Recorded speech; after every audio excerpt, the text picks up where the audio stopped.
ও হচ্ছে আমার পোষা মিন্নি।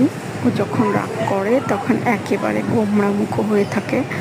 ওকে তখন অনেকক্ষণ ধরে আদর করা লাগে, না হলে ওরও হচ্ছে রাগ ভাঙানো যায় না। ওর রাগ করার অনেক কারণ থাকে, যেমন আমাকে যদি অনেকক্ষণ না দেখে তাহলে অনেক রেগে থাকে।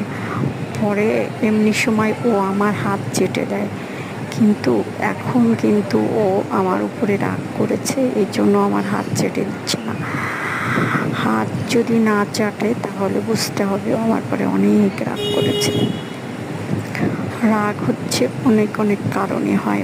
ওর যদি খেতে দিতে দেরি করি, ওর সামনে যদি আমি না যাই, তাহলে অনেকক্ষণ ধরে ওর রাগ ভাঙাতে হয়। রাগ করলে আর রাগ ভাঙতে চায় না কোনো অবস্থায়, তখন ও আমার হাতটাকে আর চাটতে চায় না।